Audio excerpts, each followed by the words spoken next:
Assalamualaikum teman-teman semuanya. Selamat malam. Aku pengen menyapa dulu semua yang udah gabung di sini di menganalisa. Kali ini aku dapat spesial topik dan juga spesial guest yang bakalan sharing tentang satu cerita Aca yang dia tuliskan di dalam diksi Aca. Nah, ini yang follow Instagramnya Natasha Rizky siapa nih? Pasti pada nggak sabar ya pengen ngobrol sama Aca di sini. Nah, halo semuanya yang udah join di menganalisa malam ini. Sorry banget ya, tadi agak mundur setengah jam dari jadwal yang udah kita tentuin. Dan aku sekarang pengen sambil ngumpulin teman-teman untuk join di Instagram live-ku malam ini.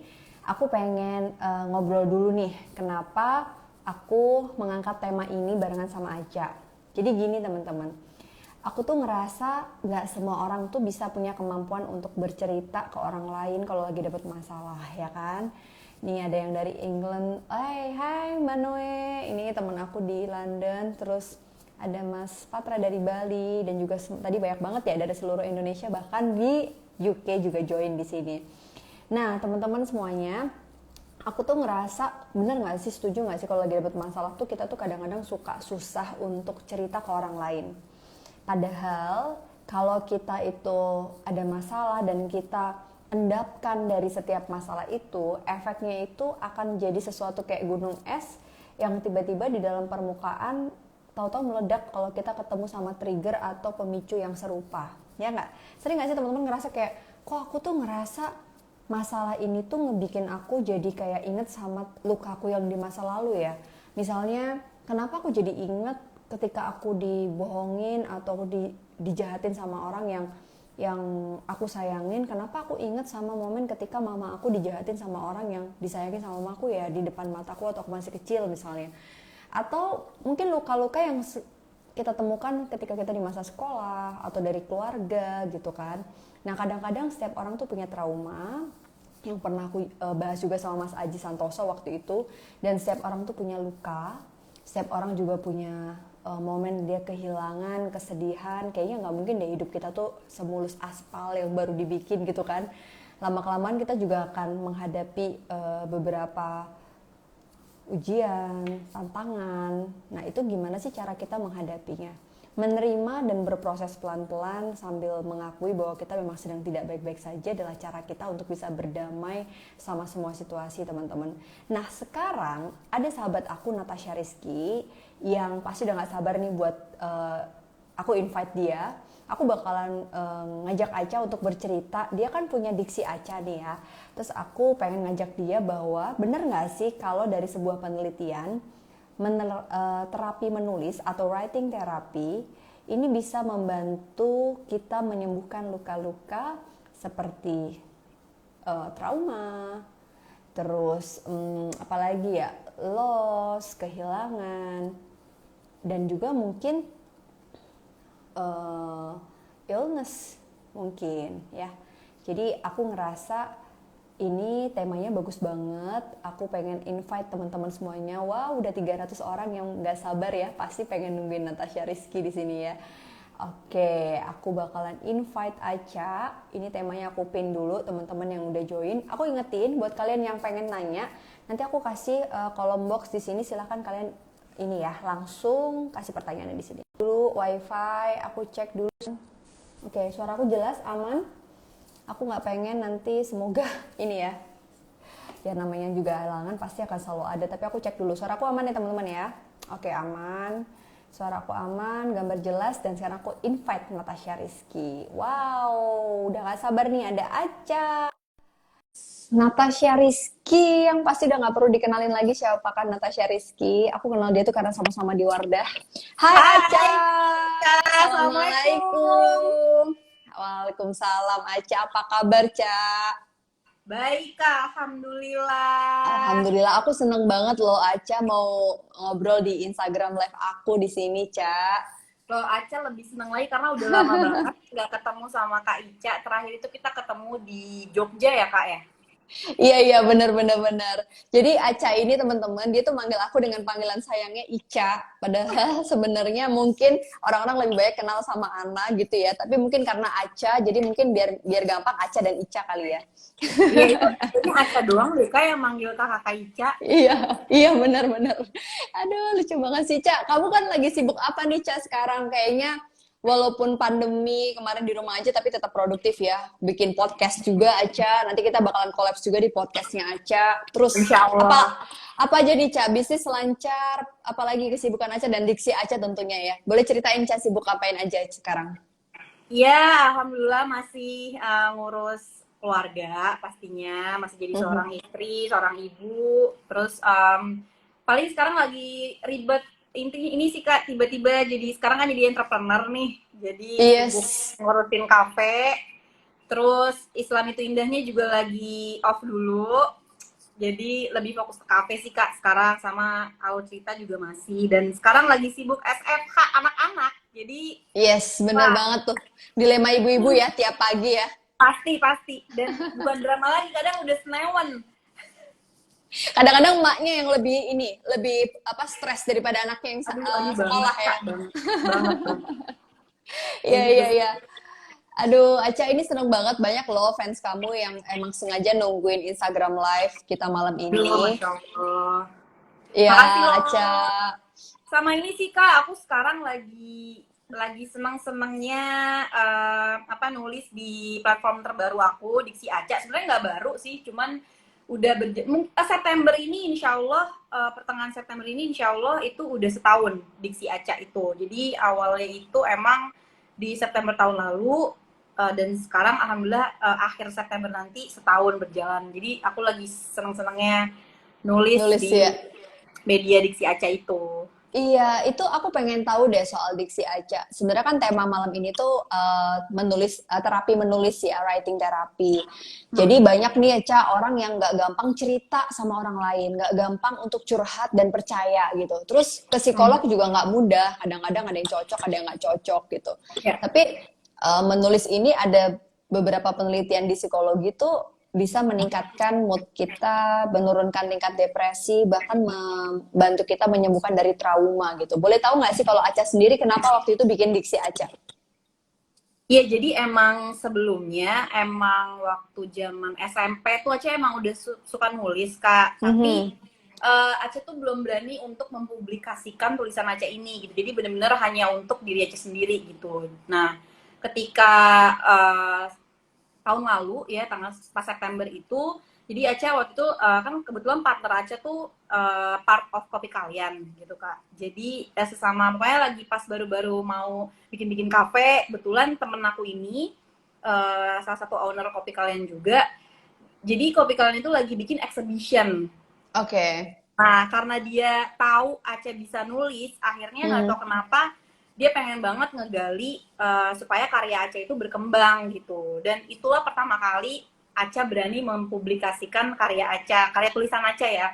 Yaitu di exhibition kopi kalian. Jadi dengan tema coffee shop gitu. Maksudnya seruput kopi kalau nggak salah itu. Nah, jadi foto-foto gitu, exhibition foto-foto dari mereka, kompetisi gitu. Terus kata-katanya itu puisi dari Aca gitu. Akhirnya dibuatlah September itu si Diksi Aca ini sampai sekarang. Yang awalnya, Wow, keren banget. aduh Masya Allah Kak. Jadi awalnya tuh sebenarnya emang cuman ya udah bantuin temen, tapi akhirnya sama Noi, dulu nama temen aku Noi, akhirnya dibikinlah si Diksi Aca ini dan sampai sekarang alhamdulillah berjalan gitu Kak. Gitu. Oke, Cak, tapi aku pengen tahu deh, kamu menulis puisi-puisi diksi Aca itu murni dari pengalaman kamu atau cerita-cerita orang? Apa sih yang kamu rasain waktu kamu menulis itu, Cak? Supaya mungkin orang-orang juga bisa paham, karena kadang-kadang kan kita kalau cerita dari hati itu relate banget sama kita gitu kan. Pengen tahu, Cak, kamu gimana tuh proses nulisnya? Ya, jadi sebenarnya nggak bohong sih Kak, pasti tulisan itu, ini bukan semua ya, tapi sebagian atau mungkin banyak gitu. Orang yang menulis itu pasti berdasarkan kehidupan dia gitu, entah itu masa lalunya atau berkesinambungan dengan dia lah, berhubungan dengan dia. Tapi bukan semua ya, Aca nggak bilang semua, tapi sebagian besar gitu.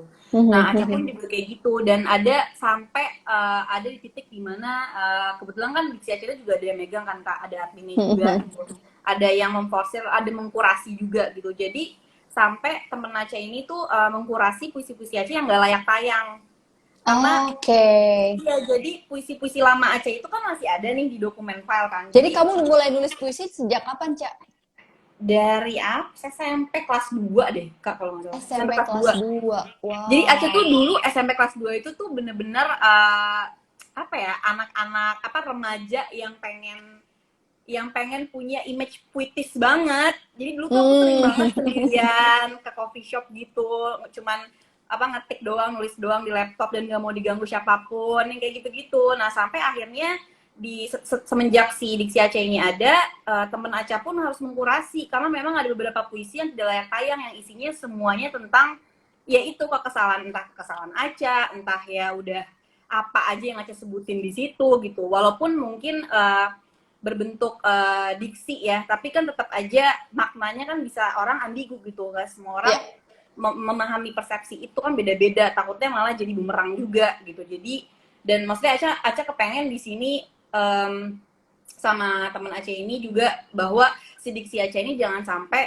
jadi media keputusasaan gitu. Justru si media Diksi Aceh ini harusnya gimana caranya kita menulis sesuatu tapi bisa ya membangkitkan semangat orang-orang gitu, bukan malah menurunkan semangat orang gitu. Jadi kayak encourage orang untuk berani terhadap masalah dalam hidup dan lain sebagainya gitu ya, bukan bikin orang down gitu ya. Dibikin sedih gitu, nggak apa-apa sih sebenarnya kita nulis apa namanya kesedihan kita gitu, tapi kalau bisa tetap ada disisipkan lah gitu makna bahwa ya lo nggak bisa hidup gitu-gitu aja gitu, maksudnya jangan terpuruk dalam kesedihan tapi justru lo bangkit gitu. Karena kalau aku tulis semua yang ada di dulu-dulu tuh Kak, wah itu yang ada malah membawa pengaruh negatif sih.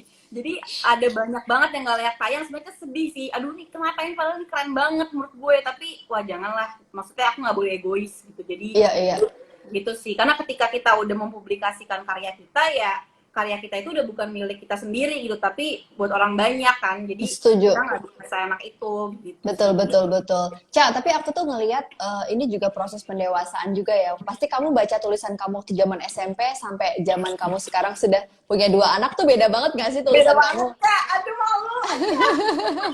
Nah, aku pengen tahu nih, ngomongin soal trauma, luka, kehilangan seorang Aca sendiri nih, Ca. Kalau boleh tahu kan Aca tuh kelihatannya tuh ceria, selalu happy, cheerful. Pokoknya aku sih ngelihatnya kayak always positif lah gitu. Boleh nggak Aca cerita di sini juga tujuannya bukannya untuk mengumbar kesedihan dan membuat orang lain sedih ya, tapi justru aku pengen orang lain tuh embrace perasaan mereka ketika Aca juga ada kok sisi-sisi yang pernah mengalami trauma, kehilangan dan mungkin luka-luka yang di masa lalu masih berproses sampai sekarang untuk bisa berdamai sama itu.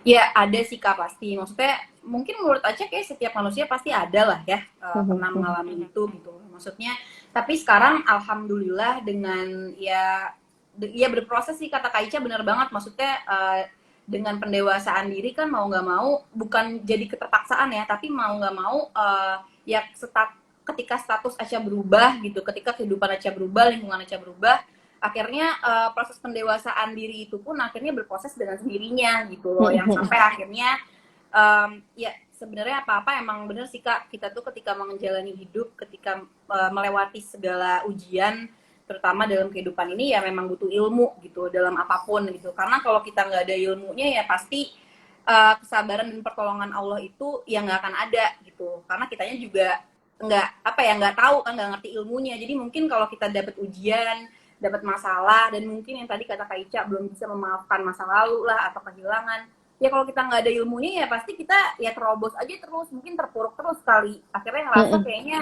gue paling hancur kali hidupnya gitu. Tapi ketika ya belajar terus, ketemu banyak orang, ketemu Kak Ica, orang-orang yang inspirasi buat Aca, jadi makin belajar kan kita jadinya, dan Ya alhamdulillah, maksudnya dengan rahmat Allah, Allah kasih pertolongan, yaitu salah satunya adalah kesabaran. Karena menurut Aca, pertolongan Allah yang paling besar tuh kesabaran sih Kak. Jadi ketika Jadi, kita udah hmm, udah dikasih rahmat sama Allah untuk bisa hmm. bersabar, ya akhirnya itu berproses dengan sendirinya gitu loh, berdamai dengan sendirinya gitu sih. Ilmu agama juga jadi salah satu pondasi paling penting ya buat Aca sampai sekarang kuat ya. Oke, Ca. Iya, Bismillah ya Oke. Kak. Aku pengen pengen tahu dong, Aca pertama kali ngerasa kehilangan terbesar dalam hidup itu kapan itu, Ca? Dan boleh ceritain nggak apa kejadiannya saat itu? Tapi nggak apa-apa sih, ini mungkin buat sharing aja sih Kak. Dan kebetulan Aca udah pernah nulis juga di buku Aca di Kata Nikah Muda gitu. Jadi Iya, iya, menurut betul, Aca betul. ini sebagai sharing aja sih gitu. Mm-mm. Itu ngerasain kehilangan ketika Aca umur pokoknya pas 4 SD lah. Kira-kira umur berapa tuh ya Kak? Aca lahir 93. 10 kelahiran, itu 10 tahun lah, kelas 4 SD Iya, itu. ya kira-kira segitulah. Nah, 9-10 tahun. Mm-mm. iya 9-10 tahun. Nah, itu Aca ngerasain kehilangan ketika ayah Aca tuh pergi gitu. Pokoknya intinya ya hubungannya sama keluarga nggak baik lah akhirnya pada saat Mm. itu ya.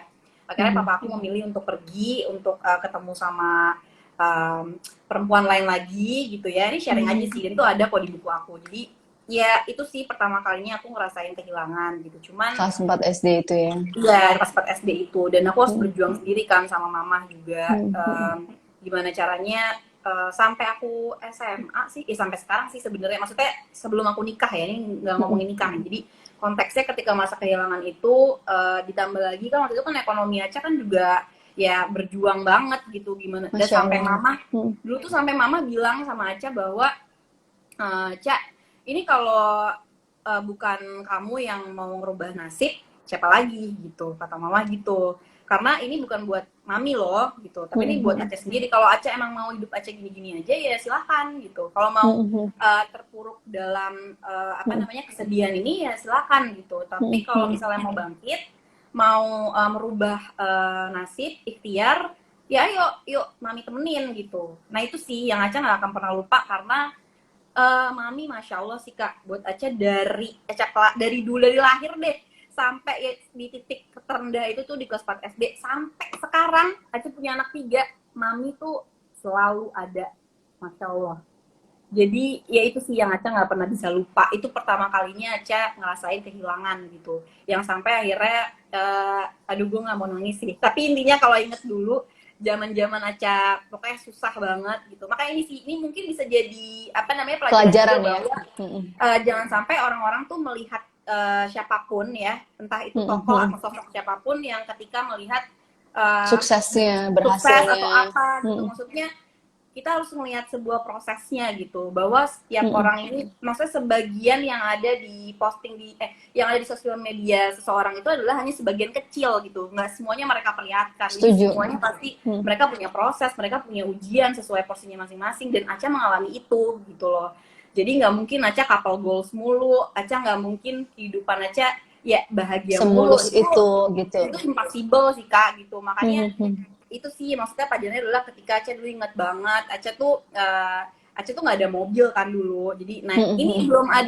belum ada Gojek kok kak. Ya, Jadi zaman maksudnya itu dulu belum kan ada. hektik Betul, betul. banget gitu, pokoknya angkot, bis semua udah gue naikin, bajai semuanya tuh udah gue naikin deh dulu. Kalau Jadi nggak kayak salah, kamu saat itu casting sana, casting sini, naik angkot segala macam itu ya, Cak? nah itu mami kak yang nemenin, Ya masya Allah. Allah, keren Makanya banget, Aca Masya tuh Allah. nggak pernah lupa sih titik itu. Mm. Jadi kayak ya maksudnya Aca percaya ketika kita ikhtiar, ketika kita doa berusaha terus ya itu udah Allah aja gitu yang gituin gitu. Jadi makanya apa namanya, ketika setiap orang merasakan kehilangan atau susah sulit gitu ya, yang perlu kita perhatiin adalah ya sejauh mana sih kita mintanya sama Allah gitu, sejauh mana sih kita udah bangun malam tiap hari sama Allah gitu, sejauh mana sih kita udah ngerasa kita nih segitu bersyukurnya gitu. Karena kan ketika kita merasa bersyukur, kemampuan yang ngasih kita bersyukur itu kan bukan dari kita sendiri gitu, tapi Allah yang Setuju. ngasih kemampuan kita untuk bersyukur gitu. Makanya kenapa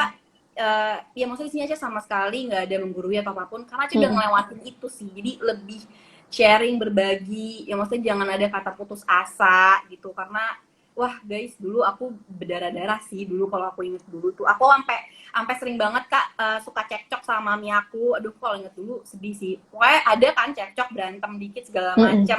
Capek kan Kak, harus casting sehari tuh, casting tuh bisa 4 kali, casting iklan keterima juga enggak kadang. Jadi susah banget kan untuk dapetin iklan dulu. Jadi wah capek banget sih dulu. Maka tapi ketika kita udah berada di dalam titik dimana kita merasa ya Bismillah ya, namanya manusia nggak pernah ngerasa cukup, nggak pernah ngerasa puas itu kan, tapi ya Bismillah ketika kita udah merasa bersyukur itu wah ngerasain kedamaian yang ketenangan yang tadi Kak Ica bilang ya, Masya Allah semua tuh proses pendewasaan itu kayak kebangun dengan sendirinya gitu loh ketika kita udah melewati itu gitu. Bismillah ya. Ya Allah, Ca, aku beneran salut sama Aca. Aku nggak ngebayangin kalau kita semua ada di posisi Aca kelas 4 SD dan kemudian punya pengalaman ketika papa pergi untuk memilih dengan kehidupan baru dan itu pasti merasa ditinggalkan sangat tinggi yang Aca rasakan saat itu. Iya. Kalau boleh tahu, maaf banget ya Ca, kalau Aca berkenan untuk sharing. Saat kejadian itu tuh kadang-kadang sampai sekarang masih keinget nggak sih Ca, pas kamu lagi sedih gitu? Maksudnya momen-momen ditinggalkan itu kan akan membuat kita nggak akan pernah lupa walaupun kita udah memaafkan itu gitu ya. Nah itu muncul nggak dalam perasaan seorang Aca ketika sekarang udah jadi seorang ibu 3 orang anak gitu? Nah sekarang tuh alhamdulillah sama sekali enggak sih Kak, karena itu juga itu tadi ada prosesnya lagi. Nah menurut Aca juga ya mami sih lagi-lagi ya, karena tadinya tuh anak-anak tuh sebel banget ya, gimana sih maksudnya dikecewakan kan, pasti kan kita orang, apalagi kan aku 5 bersaudara kan Kak, aku tuh paling Kamu kecil. anak terakhir. Okay. Wah emosionalnya tuh wah, udah ribet deh, apalagi anak paling kecil kan pasti riweh gitu, terus dengan drama-drama yang ada. Nah cuman ya itu sih maksudnya aku juga nggak ngerti sih hati mami itu terbuat dari apa ya, itu kayak udah rahmat Allah aja. Nah mami tuh yang supaya selalu ngingetin kita bahwa ya nggak bisa, biarin aja orang tua lo mau kayak gimana, tapi lo nggak usah ngurusin kesalahan orang tua gitu, tapi ya udah lo lakuin aja kewajiban lo sebagai anak dan orang tua gitu, karena ya biar bagaimanapun itu orang tua kamu gitu. Intinya mami sabar banget lah, dan sampai akhirnya ya sebel sampai akhirnya Eca udah mulai mau nikah. Terus tapi mama sama papa tuh nggak pisah ya Kak, jadi balik lagi, maksudnya papa ya datang pergi aja gitu, papi itu datang pergi aja, jadi bukan yang pisah gitu, enggak. Iya. Terus makanya justru di situ loh yang bikin kita sebelnya itu kan, maksudnya karena melihat ya kok masih mau nerima gitu. Jadi makanya Masya Allah ya itu sih aku tuh ya nggak pernah lupa itu, sampai akhirnya ketika aku nikah terus ngeliat papa juga, ngeliat papi juga udah tua juga kan gitu, maksudnya walaupun dia masih dalam bersama kehidupan lainnya, jadi masih berjalan proses itu, tapi ya udah kayak aduh udahlah ya, berdamai dengan waktu dan dengan sendirinya, kayak waktu yang bisa menyembuhkan semuanya gitu. Bener ya banget gitu. Dan ketika akhirnya aku merasa kenapa sih gue egois banget, kenapa sih harus dikit-dikit kenapa gitu, kenapa sih nggak dibalikin aja ya, kenapa kenapa sih nggak lo aja sih yang ngerti gitu, kenapa sih lo harus kenapa mulu gitu. Jadi lebih ngitung apa yang Eca udah punya gitu, tanpa mempertanyakan gitu. Why me, why not me gitu ya Ca ya. Iya bener banget Kak, makanya maksudnya kenapa sih gue harus kebanyakan nanya daripada gue mendingan tuh gue ngitungin berapa gimana ya ngomongnya, berapa jumlah gue harus banyak nanya ketika Allah tuh udah ngasih nikmat yang begitu banyak di yang lain gitu loh, di sisi lain gitu. Jadi kayaknya tuh Aca terlalu fokus sama satu titik hitam dibandingkan ngelihat ya apa sih putih yang banyak gitu Kak, ibaratnya gitu. Jadi itu sih makanya Masya Allah ya, ketika apalagi papaku udah almarhum kan sekarang gitu, itu berasa banget gitu. Maksudnya ya alhamdulillah sih, Bismillah, ketika papi pergi juga itu lagi ngumpul-ngumpulnya sama keluarga. Maksudnya itu sih yang aku syukurin banget. Jadi momen-momen terakhir beliau iya, Aca ada di situ gitu ya. Kumpul kita semua itu untungnya, maksudnya ujung-ujungnya tuh ya yang ngurusin ya mamah juga gitu, mami juga pasti balik lagi gitu ke keluarga. Dan ya setelah itu ya Masya Allahnya ya udah pas papi pergi tuh dalam keadaan kita semua tuh di sisinya papi lah gitu, maksudnya nggak dalam keadaan jelek gitu, nggak dalam keadaan buruk gitu. Makanya itu Iya, iya. rahmat banget Itu sih. rahmat Allah ya, bener, Cak. Nah, jangan-jangan ini, Cak, kamu berproses, makanya dari SMP itu Aca suka nulis. Pelan-pelan, jangan-jangan itu menjadi salah satu pelarian positif juga ketika Aca menulis itu, kan waktu umur-umur SD ke SMP pasti lagi ngebrontak-brontaknya, apalagi kamu di saat itu tuh harus kerja juga, casting, jadi Ya. juga membantu finansial keluarga gitu. Pasti kan emosinya nggak karuan tuh, tapi Aduh, Aca hancur sih. Aduh, memilih untuk menulis gitu. iya Terus ya. kalau kalau menurut kamu story apa yang pengen kamu sampein ke orang dulu sama yang sekarang tuh beda banget nggak sih prosesnya? Wah, beda banget sih, Kak. Mungkin kalau nanti kapan-kapan Aca mau nunjukin ke Kak Ica ketika Hmm. tulisan Aca yang dulu. Aca biasanya namanya puisi lama. Terus dibandingkan sama yang diksi Aca ini, wah itu beda banget gitu. Maksudnya kelihatan gitu. Mungkin Kak Ica bisa Prosesnya lihat, ya. karena Kak Ica kan udah deket kan sama Aca, pasti tahu gitu gimana Aca yang sekarang gitu dibandingkan dulu. Nah ntar Kak Ica tuh bisa banget bandingin. Kalau yang dulu tuh bener-bener kayak nggak ada aturan gitu. Dulu tuh bener-bener seenaknya banget, kayaknya tuh segitu egoisnya hidupnya gitu. Jadi bener-bener Masih self center gitu ya, masih iya, berpusat iya sama banget. aku butuh ini, aku ini. Tapi lebih ke diksi Aca ini kalau aku lihat kamu Bener. lebih reflektif yang positif gitu ya, Ca ya. Jadi sebenarnya kalau diksi Aceh ini lebih udah mikirnya udah ya udah ini aja sih apa namanya kehidupan, udah ketuhanan, udah isinya kemanusiaan gitu. Tapi kalau dulu tuh bener-bener aku tuh sama sesama ya sama sesama manusia aja tuh aku egois banget gitu. Maksudnya udah nggak ngomongin kehidupan, maksudnya udah nggak ngomongin semesta lagi ya, tapi sama manusia aja tuh nggak bisa berdamai gitu karena saking egoisnya kan dulu gitu. Jadi kayak ya itu sih maksudnya dulu itu aku ketika aku inget dulu adalah um, ya untungnya ya alhamdulillah bismillah bahwa ya aku nggak bohong kak, dulu tuh aku ini banget sih, nyebelin banget gitu, maksudnya sama orang tua juga nyebelin banget gitu. Makanya kenapa ketika apa namanya sekarang gitu kan Aca, ya alhamdulillah nih kita sama-sama lagi belajar ya kan bareng-bareng gitu kan, ya hijrah di jalan Allah bismillah gitu, ini pun masih proses. Itu Aca bersyukur banget gitu karena dulunya dulunya tuh apa ya, menurut Aca sih ya Aca sih nggak ada baik-baiknya, dosanya banyak banget gitu. Jadi Jadi kayak kayak pelariannya dulu wah kayak kurang jelek kurang ke jelek agama gitu banget ya. kak, asli kasar ini beneran deh cerita. Jadi kayak Aca ngerasa kayak wah dulu tuh gue bener-bener nggak ada ini-ininya banget deh gitu, asli deh. Kalau Tapi diinget-inget kayak suka malu sendiri gitu ya, Ca, sama diri kita ih sendiri banget kak, malunya. banget banget. Dan tapi akhirnya maksudnya ketika Aca udah di dalam titik ini, Aca akhirnya ya dengan segala pelajaran yang udah Aca pelajarin juga bahwa kita nggak bisa sih menjadikan alasan bahwa background orang tua kita ataupun ya background kehidupan kita lah, masa lalu kita, walaupun sebenarnya emang ngaruh gitu, apalagi dari sisi psikolog kan kak gitu. Tapi ya makanya itu dia sih, kita harus pinter-pinter nih ya lingkungan tuh menurut Aca ngaruh banget sih gitu. Dan ya Setuju. lagi-lagi ya makanya kenapa hidayah tuh mahal banget, ya emang udah suka-suka Allah gitu mau ngasih hidayah ke siapa gitu. Jadi kayak Aca senengnya, maksudnya bersyukurnya adalah background apa sih namanya, oh ini anak-anak broken Broken home. broken home. Nah itu maksudnya itu jangan sampai dijadikan alasan untuk di uh, apa generasi-generasi kita selanjutnya gitu loh, karena udah banyak banget kok contohnya, maksudnya background background keluarga ya, sorry ya maksudnya kayak Aca dulu misalnya contoh aja gitu,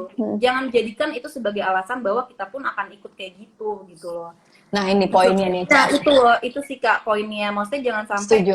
menjadikan itu alasan ya nggak bisa gue kan broken home jadi ya udah, terus ya udah lo akan jadi gitu juga gitu kan, enggak. Dan banyak banget gitu yang masya Allah yang sukses, yang maksudnya Ya, ya. karirnya terus berjalan gitu walaupun background keluarganya kayak gitu, dan ada contohnya gitu. Maksudnya ya kenapa harus kayak gitu sih gitu, bahkan di Kalaupun broken zaman-zaman home, jangan pernah merasa jadi broken kids gitu ya. Jadi kita nggak boleh iya jadi anak gitu. yang gagal juga gitu. Benar, maksudnya, nah itu Aca nggak pengen sih, maksudnya anak-anak Aca juga nggak mau gitu kayak gitu loh. Nah, ya harus, makanya Aca selalu ngajarin ke anak-anak Aca bahwa ya kita tuh hidup nggak melulu cukup gitu, nggak akan terus begini gitu. Jadi Aca nggak ngerti sih kalau teman-teman Aca ya, Aca dia nggak akan ngerti kali, tapi menurut Aca lumayan ngaruh sih kak. Jadi apa ya, mereka tuh lumayan jadi tahu diri gitu bahwa ini ibu sama ayah tuh nggak akan mungkin loh kayak gini terus gitu. Kita nggak pernah tahu gitu apakah ibu sama ayah akan cukup terus. Kalau tiba-tiba ya nggak tahu gitu kan, subhanallah tiba-tiba Allah mau ngambil kapan aja, ya kamu tuh harus tahu loh. Jadi jangan dikit-dikit minta terus nggak ada usaha, nggak ada ikhtiarnya gitu. Wah itu aja lumayan recep sih sama anak-anak soal kayak gitu karena Aceh tahu kan dulu, maksudnya Desta juga pernah ngalamin susah gitu dulu. Jadi itu beruntungnya, maksudnya menurut Aceh itu suatu apa namanya, suatu berkah dari Allah ketika Aceh sama Desta pernah melewati itu gitu loh, kesulitan gitu. Makanya kenapa ya maksudnya sekali lagi sih Kak, yang paling penting menurut saya poinnya adalah gak mungkin sih Allah tuh ngasih kita ujian atau kesulitan, pasti akan ada persiapan. Itu tuh akan dijadiin Allah persiapan untuk kita melewati badai-badai yang akan datang ke depan gitu, yang lebih sulit daripada ini gitu. Jadi Aca percaya banget sama itu gitu. Karena ujian gak akan ada habisnya gitu. Wow, Aca, ini keren banget. Aku melihatnya sih kayak jadi sesuatu yang bisa bikin kita juga memeluk luka kita di masa lalu itu bukan dijadikan sebuah alasan untuk kita tidak menyayangi hidup kita dan orang di sekitar kita gitu ya. Justru itu saatnya kita untuk bisa berdamai semuanya. Oke, Aca, aku pengen di sesi ini sebelum kita buka sesi tanya jawab, boleh dong Aca nanya apa aja ke aku terkait sama tema ini. Aku akan jelasin dari sudut pandang psikologi. Silakan Kak, gantian nih Aca yang nanyain aku. Oke, Aca mau nanya. Udah gatal soalnya. Boleh Cak. Gimana ya? Sebenarnya ini terjadi dalam ya udah banyak terjadi lah sebenarnya. Udah banyak banget terjadi, apalagi ya dengan adanya sosial media, semua orang bebas berpendapat, semua orang bebas mengemukakan ya maksudnya ekspresinya gitu, semuanya lah gitu. Jadi kayak seakan-akan sosmed ini nggak ada remnya gitu, nggak ada batasnya gitu. Tapi ini sih Kak yang pengen Aca tanya adalah gimana ya, maksudnya cara kita nih mengatasi atau mungkin lebih ke ini sih, ke self healing. Itu sih mungkin ada beberapa orang yang belum paham banget sebenarnya self healing itu seperti apa, apalagi kan dengan adanya ya apalagi Kak Ica lah. Kak Ica juga pasti kan ada aja gitu, maksudnya kita kan nggak mungkin nih mengharapkan semua orang suka sama kita, itu kayak cita-cita yang nggak akan tercapai gitu kalau kata Imam Syafi'i gitu. Itu Aca pinjam kata-katanya. Jadi kayak gimana ya caranya supaya kita tuh bisa self healing gitu, siap akan pujian, siap juga akan celaan gitu. Nah itu kalau dari psikolog kayak gimana Kak Ica? Nah gini Cak, menurut aku tuh sosial media atau Instagram, Twitter, YouTube semuanya gitu tuh sekarang tuh emang jadi challenge banget ya, tantangan banget gitu. Jadi kalau kita lihat sekarang kecerdasan emosi seseorang ketika menggunakan itu menjadi penting gitu. Aku sih kenapa menuliskan terapi menulis itu untuk menyembuhkan kita. Karena kan kita sekarang dikit-dikit kita tulis kan. Kita tulis di media sosial. Kalau dulu mungkin kita menuliskan itu tuh di diary. Misalnya Aca nulis puisi-puisinya di buku kayak gitu kan. Nggak ada orang yang tahu. Jadi beneran kayak pure Aca tuh dulu menuliskan itu untuk sesuatu yang memang Aca butuhkan untuk diri Aca gitu. Nah, tapi hari ini orang tuh salah kaprah gitu, menggunakan media sosial atas nama kebebasan, tapi lupa bahwa kecerdasan emosi ini dipentingkan, yaitu kita juga perlu menghargai orang lain yang ngebaca kita gitu, ngebaca tulisan kita. Kalau bicara tentang self healing nih ya, itu tiap orang tuh beda-beda. Kalau menurut aku dia akan kelihatan ketika dia menuliskan sesuatu. Suara aku kok agak menggema ya Cak ya? Enggak kok, enak kok Kak. Aman ya. Oke. Jadi kayak aku tuh ngerasa ini ya, ada orang yang nulis atau dia kayak ngerasa dia tuh posting sesuatu itu adalah penyembuhan dia gitu. Tapi lupa kebebasan kita berkomunikasi di media sosial ini tuh juga mempengaruhi hidup orang lain gitu. Belum tentu kita tuh ada di posisi yang mungkin bisa jadi besok kita di posisi yang sebelah situ gitu. Jadi kalau menurutku tuh sekarang gimana ya, menuliskan sesuatu di media sosial coba dipikirin kita itu berbaik hati dulu sama diri kita. Kalau kita udah berbaik hati sama diri kita akan berbaik hati sama orang lain, Cak. Aku melihat orang-orang yang sebenarnya menuliskan sesuatu yang melukai orang lain di media sosial, sebenarnya diri mereka itu yang terluka atas dirinya sendiri, Cak. Kalau dia udah beres sama luka-luka yang dia punya di masa lalu, media sosial mereka tuh nggak akan melukai orang lain. Ini fenomenanya. Makanya kalau menurut aku tergantung terapi menulis ini tuh mau dibuat sebagai sesuatu yang untuk kebutuhan kita atau orang lain. Nah, kalau kebutuhan orang lain, maka kita menuliskan di media sosial ini artinya kita harus cukup dulu sama kebutuhan kita. Karena aku ngeliat ya, banyak orang yang kayak melukai orang lain lewat statusnya, melukai orang lain lewat caption, lewat foto, atau mungkin lewat tweetnya gitu kan. Setelah diulik, ternyata dia tuh masih marah sama diri dia. Makanya waktu aku posting poster kita nih, aku kasih dulu caption di awal. Semakin kita itu sulit memaafkan orang lain, artinya kita belum bisa memaafkan diri kita. Semakin kita belum bisa memahami orang lain, kita belum bisa memahami diri kita. Semakin kita belum bisa baik sama orang lain, kita semakin belum bisa baik sama diri sendiri. Cak. Nah, artinya orang-orang yang melukai orang lain di media sosial ini coba deh cek lagi ke diri kita. Makanya ini nggak cuma orang yang melukai, tapi kita semua nih, kita semua pengguna media sosial ini, coba teman-teman cek apakah kalian tuh sudah bisa berbaik hati sama diri kalian.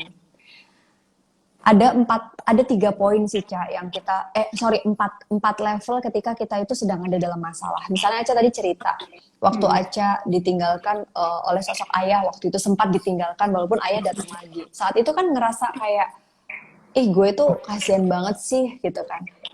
Ketika gue tuh kasihan banget, kok bergema ya suara aku ya? Coba sebentar, cek dulu nih. Masa sih? Iya ya. Aca pakai headset nggak? Enggak. Oh, coba ada headset nggak di situ? Aca nggak. Mungkin karena Aca nggak pakai kali ya, Kak? Iya, karena nggak pakai, terus ruangannya mungkin terlalu kecil. Jadi biasanya kayak gitu, ngemak gitu suaranya. Sekarang masih nggak? Coba cek ya. Nah, hai guys, suaraku masih mantul nggak? Nah, masih, Cak. Masih ya? Coba Aca, katanya salah satu teman kita, Ca, coba kamu pakai headset biar suara Mbak Ana nggak mantul, katanya. Aca pakai headset. Oh. Jauh. Aduh, ya? aku headsetku di atas lagi, Kak. Gimana ya? Iya, udah nggak apa-apa lah, nggak apa-apa.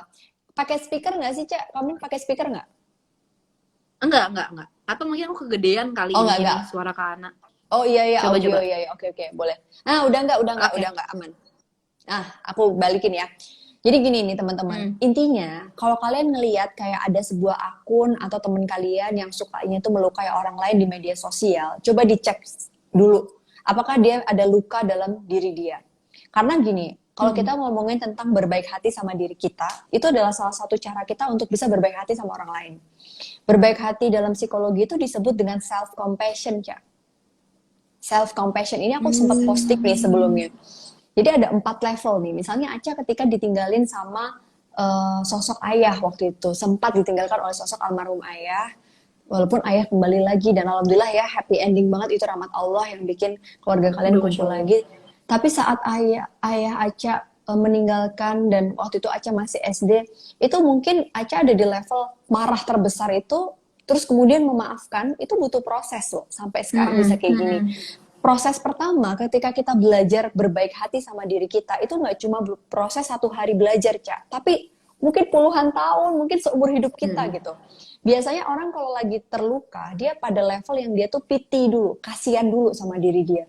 Misalnya nih, kalau dia iya nggak sih kayak gue kasihan banget sih ditinggalin. Kayaknya menderita sendiri gitu, Kak. Menderita gitu kan. Nanti habis itu proses pendewasaan kita naik, Cak, naik level. Naik levelnya itu kayak iya ya, aku kasihan banget ya. Tapi aku tuh kayak gini karena ya memang wajar lah kalau aku ditinggalin pasti aku sedih. Nanti naik level lagi. Naik levelnya itu tadi yang dari pity tadi ke arah simpati sama diri kita. Lama-lama kita baik hati lagi sama diri kita, empati. Oh iya ya, aku tuh kayak gini karena aku tuh ditinggalin dan aku ngerasa aku harus jadi tulang punggung dan lain sebagainya. Pada tahap yang kita berdamai itu justru ketika kita pada tahap gini, Cak. Wah, gue kasihan banget ya. Masih umur segini ditinggal bokap, harus jadi kepala tulang punggung, ngebantu mami dan lain sebagainya. Tapi inilah yang bikin gue naik kelas. Inilah yang bikin gue deket sama Allah. Inilah yang bikin gue jadi hijrah. Nah, artinya pada tahap inilah yang membuat aku harus begini, yang membuat aku harus improve ketika menghadapi masalah itu baru disebut dengan berbaik hati sama diri sendiri. Tapi ketika kita masih pada tahap mengkasihani diri kita, biasanya luka itu masih besar banget dan biasanya kita menyenggol orang-orang di sekitar kita untuk kita lukai. Makanya Ica bilang kan, dulu tuh aku tuh nyebelin banget Kak Ica gitu kan. Karena waktu itu kamu masih di level pertama tadi, pendewasaannya masih yang kayak pity doang, simpati doang, nggak yang sampai pada tahap compassion sama diri kamu. Nah jadi kembali ke pertanyaannya Ica tadi, fenomena hari ini tentang orang-orang yang melukai orang lain di media sosial, itu kalau dikorek-korek, dia masih belum bisa berbaik hati sama dirinya sehingga dia belum bisa berbaik hati sama orang lain. Itu deh dari risetnya. Dan itu aku ngerasa banget. Aku kalau lagi belum beres ya, aku biasanya nyenggol kanan kiri gitu. Jadi makanya kalau kalian lagi terluka, jangan gunakan media sosial sebagai Iya tempat sih, aduh. terapi. Nah, jangan sampai Aduh. terapi. Kalau mau tulis aja kayak Aca, bikin puisi, terus dikurasi dulu. Kenapa? Harus dikurasi karena ya beneran hari ini itu kita bertanggung jawab atas apa yang kita tuliskan, teman-teman, gitu. Jadi nggak semua yang ya ini kan kebebasan bersuara, bebas dong gue mau ngapain aja. Ya jangan gitu juga kali. Sekarang bisa Iya, jadi iya, kamu benar. melukai orang lain, suatu hari kamu akan terluka. Gitu sih Cak kurang Iya. lebihnya. Iya sih Kak, aduh bener banget sih Kak. Maksudnya ya mungkin secara nggak langsung orang-orang itu nggak sadar ya. Maksudnya kan ketika mereka apa namanya ya mengetik sesuatu gitu, entah itu menyakiti orang atau enggak, mereka nggak mikir. Jadi kayak ya udah nulis aja gitu. Ya udah, yang penting ini Yes. pendapat gue. Yang penting ya udah menurut gue lo enggak. Menurut gue lo jelek, menurut gue lo nggak penting, atau menurut gue lo apalah gitu kan dengan segala komentar mereka gitu. Tapi nanti Bener. ketika ya itu sih ketika nanti mereka udah pada level memaafkan atau udah pada level udah istilahnya udah waras gitu kan Kak, yang tadi kayak Ikhlas Kak gitu ya. bilang, Benar-benar. ketika mereka udah dalam tahap itu pasti mereka nyesel sih mereka pernah lakuin Iya, itu. iya. Benar-benar. Sampai akhirnya Tapi mereka minta maaf, DM atau iya, apa. Aduh bener. ya banget. Makanya sekarang tuh aku ngerasa teman-teman, ini buat semuanya ya, netizen, Hmm. followersnya Anca sama followersnya Buat aku. aku juga pastinya. Buat kita, iya benar, buat aku juga sih, Ca. Aku juga sering ngomong ke diriku gitu, Ana, setiap kamu nulis sesuatu atau kamu membaca tulisan sesuatu, kamu harus mikirin tentang perasaan orang yang akan ngebaca. Terus yang kedua, kita refleksiin lagi. Bayangin diri kita adalah orang yang baca. Jadi itu namanya empati gitu. Jadi kayak bisa nggak sih aku empati sama orang lain? Ketika kamu sudah bisa berempati sama orang lain, kamu baru bisa berbaik hati sama diri kamu sendiri. Selama kamu belum bisa empati sama orang lain, kamu nggak akan berbaik hati sama diri kamu. Pasti perasaannya rasanya kita uring-uringan lah, kayak marah lah, dan lain sebagainya. Ada Gita Savitri ya? Halo Gita. I get. Iya tuh, kayak aku ngerasa ini so relate banget ya kita ngebahas ini ya. Jadi jangan sampai teman-teman yang pernah ngerasa kehilangan, luka, dan trauma, kalian jadikan media sosial ini sebagai terapi. Kalau mau terapi ya writing terapi aja, just to yourself, bukan buat orang lain yang dipublikasikan yang belum dikurasi gitu sih Cak, kurang lebihnya. Aduh Kak Ana, thank you banget gitu. Karena menurut aku juga ya ini sebenarnya buat aku juga, tapi ada juga beberapa teman-teman aku tuh yang masih terlalu ini banget sih, maksudnya kayaknya dia nggak sanggup gitu kalau misalnya ada yang mencela dia sedikit aja. Jadi kita nih sebagai pelaku sosial media ya, terutama yang kita yang Influencer, followersnya juga ya banyak, public influencer kayak figure gitu kita ya. tuh. Kita tuh masya Allah nih followersnya udah, apalagi dia kan fansnya masya Allah banget gitu Kak Ica. Jadi maksudnya semua public figure atau influencer gitu kan nggak semuanya bisa dipukul rata bahwa mental dia tuh siap Betul, setuju. menerima celaan gitu. Jadi itu sih Benar-benar. yang perlu dirubah juga, bahwa kita tuh juga nggak bisa sih maksudnya berharap bahwa isinya tuh akan pujian semua gitu, karena Betul, ya betul. mohon maaf nih, nggak bisa kita maksa orang untuk suka sama kita, dan kita nggak bisa membahagiakan semua orang gitu. Jadi yang kayak tadi mungkin dari Kak Ica tuh itu dari sisi orang yang ngatain kita kali ya, Ya. itu mungkin untuk mereka gitu. Tapi untuk dari kitanya juga, kita juga harus belajar siap sih, maksudnya nggak bisa melulu Yes. kita harus berharap ridho manusia mulu gitu. Jadi Nah, ini kalau buat yang ngerasa terlukai ya, Cak. iya, Ini kan tadi yang pertama kan tadi buat yang melukai. Nah, sekarang buat yang ngerasa terlukai. nah itu Bikinlah. gimana Kak?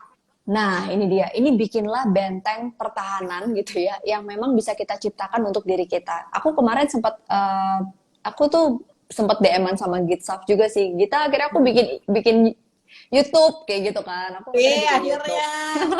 Iya, kayak setahun ini aku. Iya dulu kan Aca juga sempat ngisi juga di salah satu episode kan, Iya, Ca. sekarang Kak Ica juga ada podcast loh, guys. Iya, bener. Kita nanti collab podcast juga. Jadi gini, Ca, aku tuh kemarin bikin self-love series gitu kan. Aku emang itu challenge yang aku bikin buat diriku sendiri. Jujur, aku pribadi juga awalnya main sosmed itu juga emang agak-agak takut juga gitu. Karena nggak semua orang punya keberanian untuk bisa embrace sama hal-hal yang tadi negativity tadi. Padahal sebenarnya in real life juga kita bakalan ngadepin kayak gitu. Cuma bedanya kalau di media sosial orang itu jadi nggak genuine. Mereka biasanya lebih punya keberanian yang level tinggi untuk ngatain orang lain karena nggak ketemu langsung. Coba kalau ketemu langsung, pasti nggak bakalan setega itu sih. Jadi Iya makanya sih. iya nggak sih? Jadi menurut aku tuh kita juga harus punya satu benteng pertahanan yaitu ada 3 poin nih, Cak. Kalau tadi kan kita harus bisa berbaik hati sama diri kita, baru kita baik hati sama orang lain. Nah, kalau kita dijahatin sama orang lain atau kita yang terluka, pertama buatlah cara untuk memposisikan diri kita itu ketika kita lagi terluka nih ya. Posisikan kita itu adalah orang yang sedang datang ke ruangan kita. Sahabat kita, misalnya Gita datang ke Aca, gue pengen curhat, lalalala. Nah, ketika kita lagi ngerasain terpuruk, bayangkan yang datang itu sahabat kita. Apa yang kita lakukan? Pasti kita akan memeluk dia, kita akan nenangin dia. Nah, pertanyaannya, ketika kita terluka, kenapa kita sulit untuk berbaik hati sama diri kita? Tapi kalau orang lain, sahabat kita yang kita sayangin terluka, kita bisa loh baikin dia, bisa menenangkan dia. Nah, self-kindness atau kebaikan sama diri sendiri itu harus dilatih, Cak. Latihannya gimana? Aku punya metode praktisnya nih. Jadi kalau kita lagi ngerasa emosi, pertama, latihan mindfulness yang paling gampang. Otak kita itu dilindungi oleh amigdala. Jadi anggap aja nih limbik yang disebut dengan amigdala ya. Biasanya kalau kita marah, amigdala ini akan menangkap emosi. Jadi misalnya nih, bacain komen netizen. Kayak netizen bilang, Gita Savitri ini, Aca tuh, Natasha Rizky begini, analisa begini. Itu amigdala kita yang nangkep. Set gitu ya. Terus biasanya dia akan ngirimin sinyal ke otak kita yang lain. Dan membuat kita merespon dengan behavior atau perilaku tertentu. Contoh ngebales komennya. Ya, Karena itu otomatis itu lah. bisa kelihatan banget sih, Kak. Iya, itu mau selevel apapun, itu biasanya amigdala tuh nggak bisa bohong. Nah, aku punya cara, metode kalau temen-temen ngerasa kayak lagi emosi. Aku sempat bahas juga nih di IGTV aku, di APDC, di YouTube juga. Jadi pertama ketika amigdala ini di sini ya, ini metode banyak psikolog sih teman-teman. Kita bisa lindungi dia. Jadi kalau kita lagi marah, tarik nafas 4 detik, pelan-pelan. Jadi gini Cak, tarik nafasnya lewat hidung. Oke. Buangnya lewat mulut terbuka pelan-pelan. Oke, boleh dengan hitungan ya. 4 detik, tarik nafas. Tahan 4 detik lagi. Hembuskan 4 detik atau 7 detik. Nah, oke. Nah, menghitung, kemudian sambil kita genggam tangan kita pelan-pelan. Jadi kalau kita lagi marah meluap-luap teman-teman, coba kamu duduk, tarik nafas, terus kamu fokus sama diri kita deh. Jadi itu kerasa lebih bijak. Ketika kita mau ngebales nih komen netizen, oke, kita duduk dulu sebelum kita bales. Itu caraku nih. Misalnya aku lagi emosi atau sama anak nih, Cak. Kadang-kadang kan anak kecil ya namanya umur 5 tahun pertama gitu kan, dia lagi semaunya gitu kan. Ini juga aku lakuin gitu kayak, ternyata kenapa sih kita diminta tarik nafas, Cak? Jadi ketika kita lagi emosi gara-gara kepancing sama omongan netizen, sama sikap orang lain yang gak suka sama kita, jantung kita tuh otomatis tuh heartbeat kita tuh deg-degan nih. Kalau kita marah kan deg-degan kan? Aduh banget, Rasanya banget parah, Kak. Itu tuh kayak amarah tuh numpuk gitu sampai ubun-ubun. Subhanallah. Bener-bener.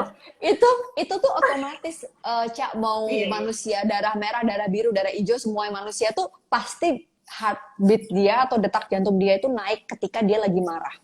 Nah, kenapa kita diminta untuk tarik nafas, Ca? Ini aku jelasin secara metode sainsnya ya, scientificnya ya. Jadi ketika heartbeat kita deg-degan, terus kita ambil nafas nih.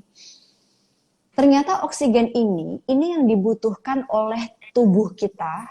Dia akan masuk melalui pembuluh darah menuju ke jantung. Jantung yang tadinya deg-degan itu jadi lebih rileks. Jadi kalau misalnya Aca lagi nge-MC ini ya, sebelum syuting deg-degan, coba aja tarik nafas. Dari yang deg-degannya duduk-duduk, lama-lama jadi tenang, tenang. Itu Iya, iya. pentingnya nafas. Kayak kita ngelahirin, tarik nafas Bu, gitu kan, gitu-gitu. Kan pasti dilatih untuk relaksasi. Nah itu kenapa nafas. Terus kenapa nafas ini juga penting, Ca?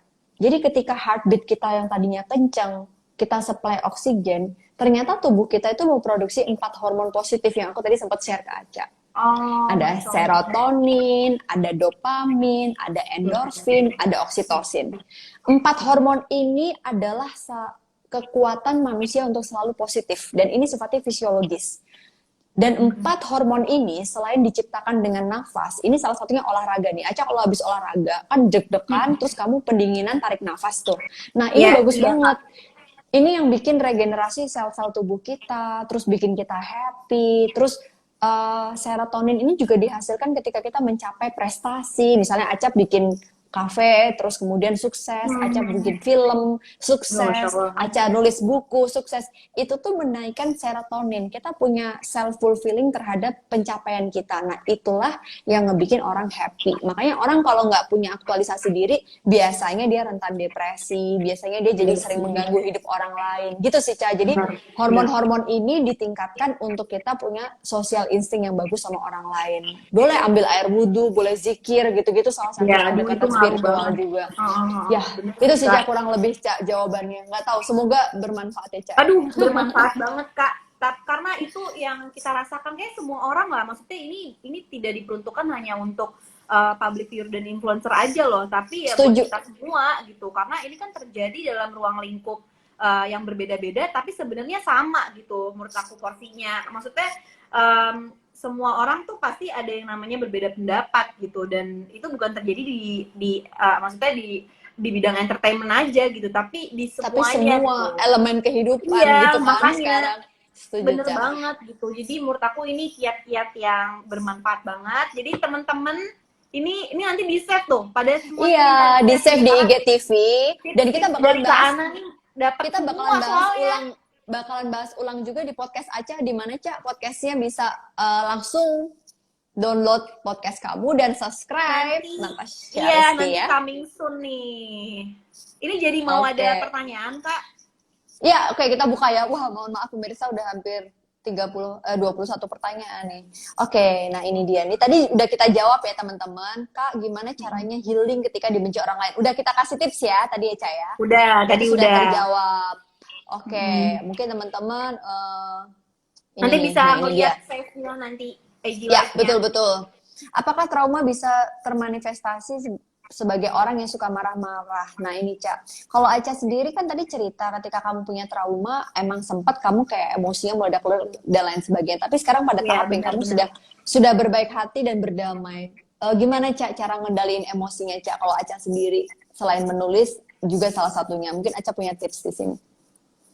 Ini kalau dulu ya, maksudnya ini aku nggak ngomongin yang sekarang gitu. Kalau zaman waktu itu sih ngendaliin emosinya bener-bener karena teman-teman aja sih, karena lingkungan aja gitu. Jadi bener-bener apalagi kan aku masih kecil kan, maksudnya ibaratnya kayak masih 9 tahun, 10 tahun. Nah, tapi ketika itu lewat, apalagi sekarang, apalagi waktu itu masuk ke masa remaja, itu lebih labil lagi kan gitu. Maksudnya lebih emosinya udah naik turun gitu, apalagi dengan pengaruhnya lingkungan pertemanan, lingkungan kehidupan lain gitu, ruang lingkup yang berbeda-beda gitu. Jadi wah makin emosinya makin nggak stabil gitu loh, karena tapi ya yang bikin aku jadi lebih reda adalah yaitu salah satunya nulis. Itu aku lumayan banget sih gitu, apalagi pada saat itu tuh ibaratnya aku kayak lebih memilih untuk sendiri daripada untuk bergabung sama teman-teman orang lain.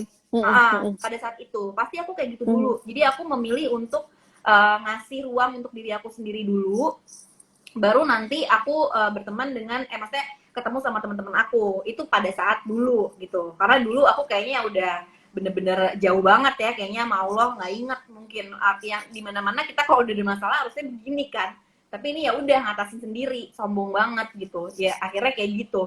Tapi maksudnya ketika ya sekarang gitu, ketika aku apa namanya lagi sebel banget, aduh subhanallah ya, sebelnya tuh bener-bener kayak apa gini sih gitu ibaratnya gitu ya, ini dalam bentuk apapun ya gitu, dalam ujian apapun gitu. Tapi ya udah, untuk nahannya adalah ketika jadi count the blessing sih Kak.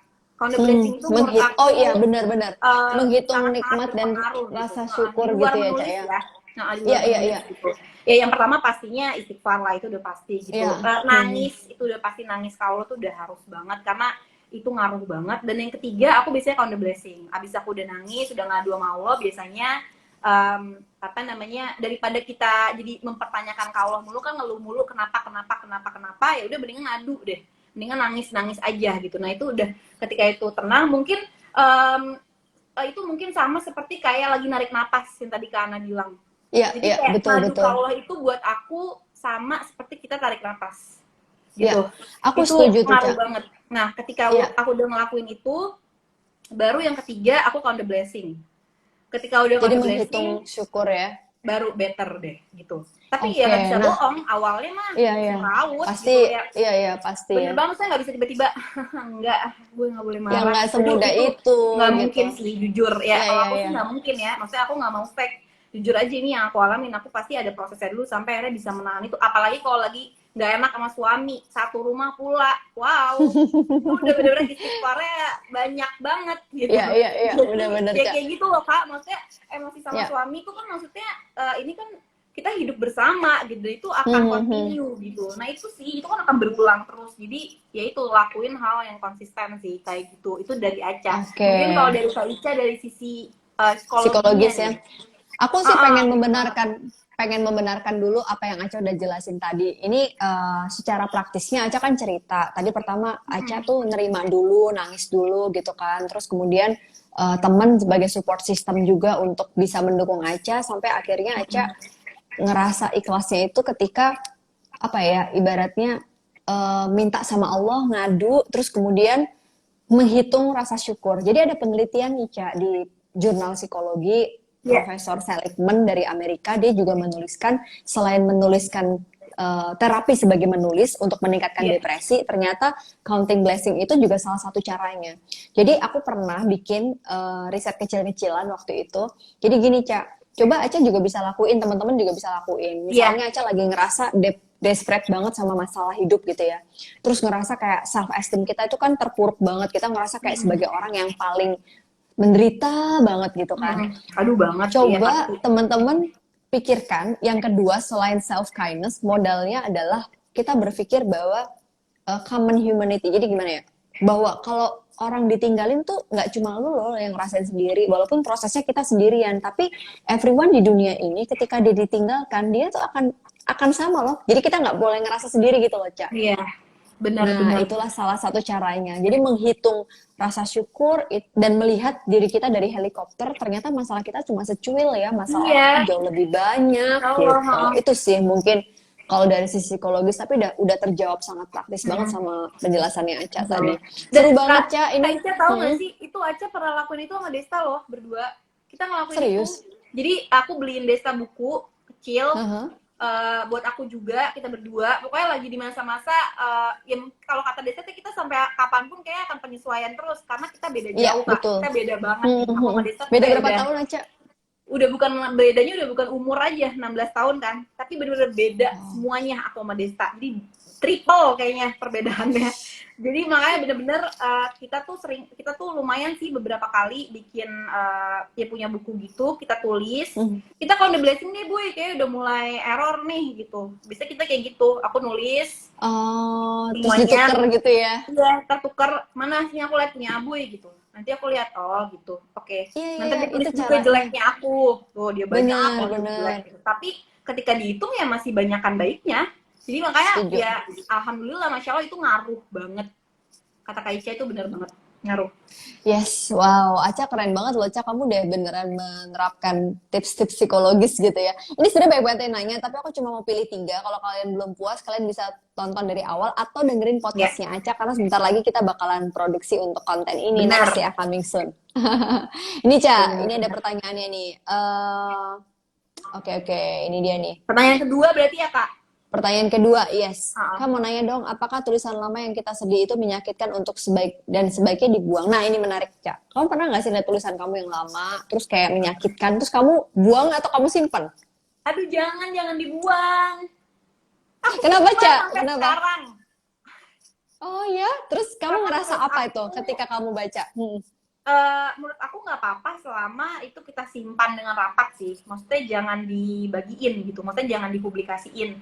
Selama itu hanya buat kita sendiri, hanya buat ya kita menyimpan itu sebagai pembelajaran gitu. Dan mungkin kita bisa juga nunjukin ke apa namanya, ke keluarga kita gitu atau ke anak cucu kita ketika mungkin nanti ke depannya mereka merasakan apa yang sama dengan kita bisa nunjukin itu nih, apa namanya, Kita Bismillah lihat mudah-mudahan itu jadi proses kita hadiahnya ya. gitu. Tapi jangan disebarin ke orang gitu karena nggak semua orang menganggap persepsinya sama dan nah itu yang tadi saya bilang harus dikurasi. Jadi mungkin itu bisa disimpan untuk diri kita sendiri dan mungkin ke keluarga deket kita. Jadi itu bisa buat jadi bahan pembelajaran sih, jangan sampai disebar. Itu kalau menurut Aca, karena kalau dibuang jadinya nggak ada momen atau apa namanya, kisah kita yang dulu, Proses, yes. proses, ya itu sih kenangan yang sebenarnya itu bisa jadi pembelajaran kita untuk lebih dewasa gitu. Jadinya kayak nggak ada bekasnya gitu, nggak ada jejaknya gitu. Ya mungkin pasti ada jejaknya di dalam hati, tapi maksud aku bentuk fisik gitu.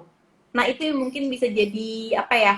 Ya itu sih pembelajaran tadi untuk sharing gitu. Tapi jangan dipublikasikan, hanya kita aja yang tahu atau mungkin orang terdekat kita sih gitu. Wow, Aca, tapi ini menurut aku keren banget sih. Jadi kita bisa melihat diri kita Insya Allah. dalam prosesnya justru dengan menulis ya. Jadi jangan Hmm. dibuang tulisannya, karena menurut Aca yang emang suka nulis, ini bisa jadi saksi kita untuk ngebandingin diri kita prosesnya, bukan ngebandingin sama orang lain. Kalau ngebandingin sama orang lain, yang ada kita malah ngerasa insecure nggak sih? Iya, iya, bener banget gitu. Karena ketika aku nunjukin puisi aku yang lama ke ya, temen aku ini kan yang pas dia lagi kurasi, Mm-mm. wah Cak, lo ternyata dulu kayak gini ya gitu. Lo ternyata dulu hidup lo begini ya. Maksudnya jadi orang tuh juga ya ini ya sekali lagi jangan dipublikasiin, terutama teman dekat kita. Justru yang paling penting kan orang terdekat kita kan. Jadi orang terdekat kita juga mungkin ada beberapa orang terdekat kita juga yang kadang suka underestimate kan sama kita atau mungkin hanya melihat kita sekarang, nggak melihat kita Ya, dulu seperti setuju. apa, jadi tidak melihat prosesnya juga dan bahkan itu mungkin ya bisa jadi malah orang terdekat kita yang mengira kita kayak gitu. Nah itu mungkin bisa jadi ini juga sih sharing aja buat orang-orang terdekat kita. Terus apa namanya ya kayak Kak Ica juga jadinya kan nanti kalau misalnya Aca mau lihat ini kayaknya jadi tahu gitu, oh berarti Aca tuh dulu gini ya, gini ya, iya itu proses gitu dan menurut Iya, Aca iya, nggak apa-apa benar-benar. gitu, asal Nggak tidak apa-apa ya. dipublikasikan. Toh juga Iya. kita justru malah itu daripada kita nulis caption dan menyakiti orang lain, lebih baik kita menulis yang memang untuk diri kita. Nah, Aca terakhir nih, Cak, pertanyaannya. Yes. Gimana cara menyembuhkan trauma dan berdamai sama diri sendiri versi Aca? Nanti aku akan jawab versi aku. Silakan, Cak. Aduh, apa ya, Sekaligus kalau closing statement mungkin ya. iya ya closing statement. Mhm, mhm, Kalau dari Aca sih Kak, intinya kita sih ya nggak tahu ya ini mungkin untuk kita sih ya, untuk dari Aca mhm, sendiri. mhm, Menurut Aca doa sih, banyak-banyak doa aja gitu karena ya biar gimana pun ya maksudnya kita sebagai muslim gitu, doa itu adalah senjata utama kita gitu. Jadi ketika kita doa untuk minta pertolongan sama Allah, dan buat Aca pertolongan Allah pertama adalah sebuah kesabaran, dan ketika Allah udah ngasih itu menurut Aca wah masya Allah itu rahmat banget gitu. Jadi kita minta sama Allah gimana caranya Allah ngasih rahmat buat kita, ngasih kesabaran buat kita, ngasih kita kemampuan untuk bersyukur, itu menurut Aca udah cukup. Jadi ketika itu udah ada, maksudnya gini loh, jangan sampai salah mengira bahwa pertolongan Allah itu adalah langsung ya bentuk aja gitu, kayaknya semua bentuk gitu. Justru kesabaran itu adalah pertolongan paling besar dari Allah menurut Aca ya gitu. Dan itu ada kok, maksudnya itu jelas terjadi gitu. Mungkin kalau kita nggak sabar ya udah bye aja gitu. Dan itu setuju, kan setuju. yang bikin kita bisa mampu untuk sabar kan Allah yang ngasih gitu. Nah, terakhir statement dari Aca adalah guys, kalian harus yakini bahwa kehidupan itu tidak melulu isinya bahagia dan derita. Jadi semuanya udah Allah atur dengan porsi yang sama dan ujian yang sama dalam setiap masing-masing kapasitas hambanya. Itu aja sih. Dan kita nggak bisa Wow. memaksa orang-orang untuk suka sama kita tidak bisa menerima semua ridho manusia, karena itu hal yang tidak mungkin tercapai guys. Udah, itu aja. Good point, Aca. Suka banget, aku juga suka banget nih. Masya Aku sih Allah. nggak banyak ya pengen nambahin, mungkin sekaligus nge-wrap juga obrolan kita malam ini. Jadi Iya, aduh. teman-teman, tadi Aca Kak. udah banyak banget cerita sih. Aku thank you banget Aca udah mau berani ngebuka cerita kamu, yang emang kamu sudah tulis juga di buku ya, di buku kamu yang nikah muda waktu itu. Terus aku melihatnya begini, Cak. Setiap orang itu pasti punya luka, punya Iya, kesedihan, betul. dan Allah tuh selalu kasih kita itu gini nih. Dulu Aca mungkin toleransi terhadap masalahnya segini waktu kamu SMP. Terus waktu SMA dilaluin sambil ya mungkin nggak mulus gitu, senggol bacok juga gitu ibaratnya apa ya, fragile juga gitu kan. Tapi lama kelamaan ternyata Allah itu ngasih ujian kita yang tadinya membuat toleransi kita terhadap masalah segini, lama kelamaan tuh pegangannya tuh jadi segini nih. Terus setelah kita lihat, loh kok sekarang aku dapat masalah yang lebih besar, aku jadi lebih gampang yang ngadepinnya ya. Iya, Ternyata benar-benar. masalah itu membuat kita meluaskan toleransi terhadap kemampuan resiliensi kita atau menghadapi masalah yang sulit. Itulah cara Allah buat bikin kita naik kelas. Nah, kalau teman-teman ngerasa pengen naik kelas, bukannya cari masalah, tapi ketika dapat masalah, hadapi, terima, dan berproseslah. Prosesnya bukan cuma 1 hari, tapi setiap hari. Dan terapi Benar. menulis, salah satu caranya self-writing ya, self-journaling ya, bukan menulis yang semuanya harus dipublish gitu. Kalau mau dipublish silahkan gitu, tapi pikirkan lagi kemampuan empati kalian, karena bisa jadi kalian hari ini melukai orang lain, belum tentu suatu hari kalian akan merasa terluka. Bagi mereka yang masih terluka, sembuhkan luka kalian, dan supaya itu bisa membuat kita tidak melukai orang lain. Gitu, Ca. Aku Ya mau promo Allah. dikit nih, Ca. Oke, Kak Aku Ica. mau promo dikit, Ca. Aca, aku pengen promo dikit. Kebetulan ngomongin soal luka, aku tuh bakalan bikin kelas. Nanti Aca aku invite ya. Aku bikin Aduh, kelas webinar. mau banget. Aku bikin nih seru banget. Aku bikin barengan sama 3 orang. Jadi ada 3 kelas.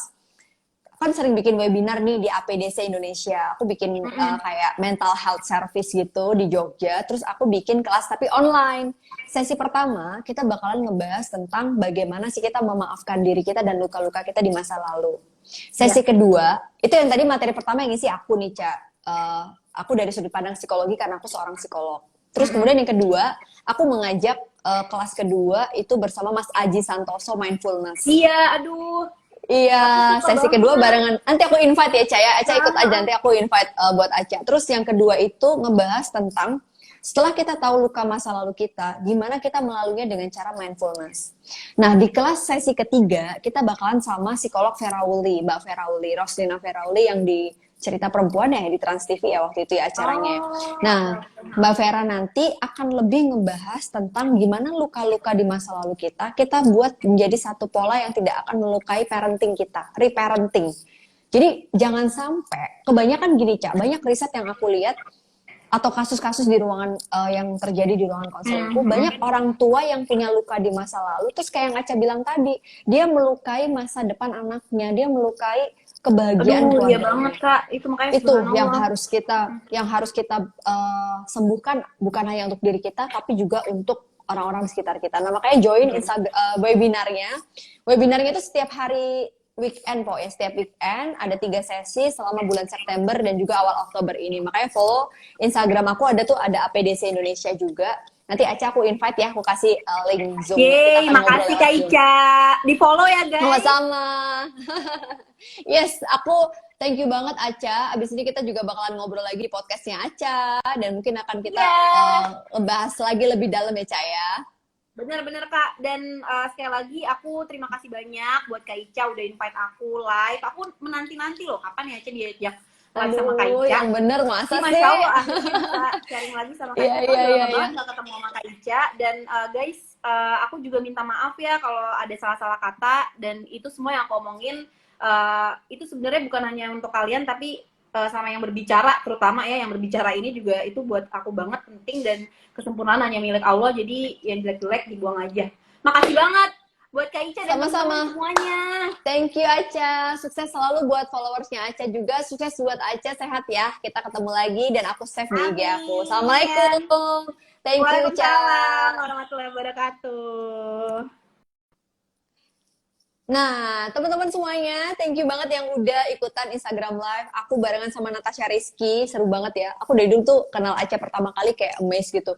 Ya Allah nih artis terkenal tapi nggak sombong banget ya. Terus kayak emang genuine dia tuh apa adanya gitu. Dan semangatnya menggebu-gebu banget. Jadi menurut aku ini positif banget energi Aca. Itulah kenapa kalau orang yang tulus gitu ya, dia beneran kelihatan asli ya, tulus banget. Mungkin nggak ada orang yang sempurna, bahkan sekelas public figure yang kita lihat pun juga mungkin dia nggak sesempurna itu hidupnya. Nggak nyangka sih Aca cerita tentang pengalaman dulu dia struggle sama luka-luka dia waktu masa kecil. Tapi ternyata luka itu akan membuat menjadi kita menjadi lebih besar. Dan nggak heran kan kalau seorang Natasha Rizky bisa sesukses sekarang. So buat kamu teman-teman, kalau sekarang merasa luka, merasa menderita, please guys, bangun tidur, buka mata, lihat di dunia ini nggak cuma kamu yang menderita. Berdamailah, berproseslah, dan semua butuh waktu. Selamat istirahat semuanya. Thank you yang udah join. Selamat malam. Assalamualaikum warahmatullahi wabarakatuh.